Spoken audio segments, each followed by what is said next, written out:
महाभारत के मुताबिक श्री कृष्ण ने सबसे बड़े धर्म युद्ध महाभारत में अपने शिष्य अर्जुन को कुछ उपदेश दिए थे, जिससे यह युद्ध को जीतना अर्जुन के लिए आसान हो गया था। गीता के उपदेशों को जीवन का सार या जीवन के उपदेश भी कहते हैं। वही अगर हिंदू धर्म के इस महान ग्रंथ गीता के उपदेशों को अपने जीवन में सम्मिलित कर दिया जाए तो मूर्ख व्यक्ति के जीवन का भी बेड़ा पार हो सकता है। इसके साथ ही इस महान ग्रंथ गीता में जीवन की वास्तविकता और मनुष्य धर्म से जुड़े उपदेश दिए गए हैं। कई बार ऐसा होता है कि हमें अपनी समस्या का समाधान नहीं मिलता है या फिर विपत्ति के समय हमें बहुत परेशान हो जाते हैं।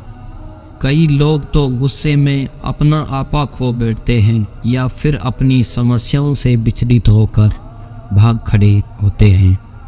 ऐसे में गीता में लिखे गए यह उपदेश हमारी सारी समस्याओं का चुटकियों में हल कर देता है और हमें जीवन जीने की कला सिखाता है, साथ ही सफल जीवन की प्रेरणा देते हैं।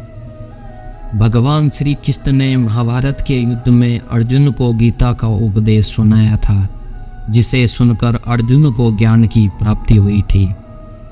वही यह गीता का उपदेश युद्ध भूमि में खड़े अर्जुन के लिए नहीं था, बल्कि यह संपूर्ण मानव जाति के लिए, और यह उपदेश एक तरीके से लोगों के जीवन में सफलता पाने के लिए अचूक मंत्र है।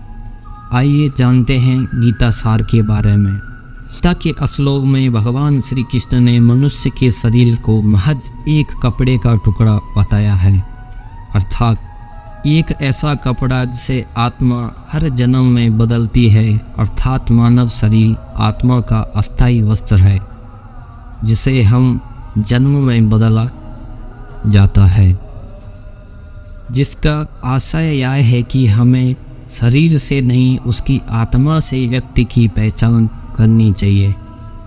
जो लोग मनुष्य के शरीर से आकर्षित होते हैं या फिर मनुष्य के भीतर मन को नहीं समझते हैं, ऐसे लोगों के लिए गीता का यह उपदेश बड़ी सीख देने वाला है। जीवन का एकमात्र सत्य है वो है मृत्यु। हर इंसान के द्वारा जन्म मरण के चक्र को जान लेना बेहद आवश्यक है, क्योंकि मनुष्य के जीवन का एकमात्र ही सत्य है वो है मृत्यु। क्योंकि जिस दिन इंसान ने इस दुनिया में जन्म लिया है उसे एक दिन इस संसार को छोड़कर जाना ही है, और यही इस दुनिया का अटल सत्य है। लेकिन इस बात से भी नकारा नहीं जा सकता कि हम इंसान अपनी मौत से भयभीत रहते हैं, अर्थात मनुष्य के जीवन की अटल सच्चाई से भयभीत होना इंसान की वर्तमान खुशियों को भी खराब कर देता है। इसीलिए किसी भी तरह का डर नहीं रहना चाहिए। गुस्से पर काबू करना चाहिए, क्योंकि क्रोध से व्यक्ति का नाश हो जाता है। क्रोध से भ्रम पैदा होता है और भ्रम से बुद्धि का विनाश होता है। वहीं जब बुद्धि काम नहीं करती है तब तर्क नष्ट हो जाता है और व्यक्ति का नाश हो जाता है। इस तरह हर व्यक्ति को अपने गुस्से पर काबू करना चाहिए, क्योंकि क्रोध भी भ्रम पैदा करता है। इंसान गुस्से में कई बार ऐसे काम करते हैं जिससे उन्हें काफ़ी हानि पहुंचती है। अगर क्रोध पर काबू नहीं किया गया तो इंसान कई गलत कदम उठा लेता है। जब क्रोध की भावना इंसान के मन में पैदा होती है तो हमारा मस्तिष्क भी सही और गलत के बीच का अंतर करना छोड़ देता है। इसीलिए इंसान को हमेशा क्रोध के हालातों से बचकर हमेशा शांत रहना चाहिए, क्योंकि गुस्से में लिया गया फैसला इंसान को गहरी क्षति पहुंचा सकता है। व्यक्ति अपने कर्मों को नहीं छोड़ सकता, क्योंकि कोई भी व्यक्ति अपने कर्मों को नहीं छोड़ सकता, अर्थात जो साधारण समझ के लोग कर्म में लगे रहते हैं उन्हें उस मार्ग से हटाना ठीक नहीं, क्योंकि वो ज्ञानवादी नहीं बन सकते।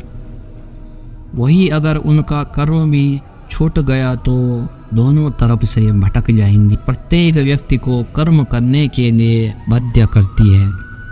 जो व्यक्ति कर्म से बचना चाहता है वह ऊपर से तो कर्म छोड़ देता है, लेकिन मन ही मन उसमें डूबा रहता है।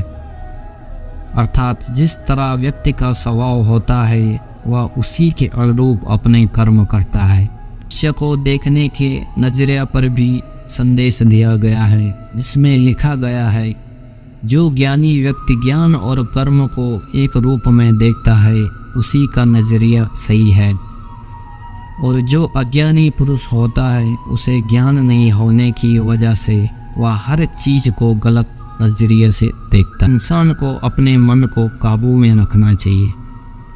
गीता सार में इन लोगों के लिए संदेश दिया गया है जो लोग अपने मन को काबू में नहीं रखते, क्योंकि ऐसे लोगों का मन इधर उधर भटकता है और उनके लिए वह शत्रु के समान काम करता है।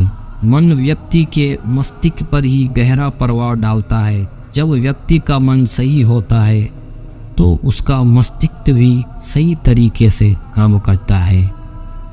दोस्तों, इस वीडियो में बस इतना ही। मैं आशा करता हूँ आपने इस वीडियो से कुछ सीखा होगा। मिलते हैं अगली वीडियो में। आप अपना ख्याल रखिएगा। धन्यवाद। जय श्री कृष्ण।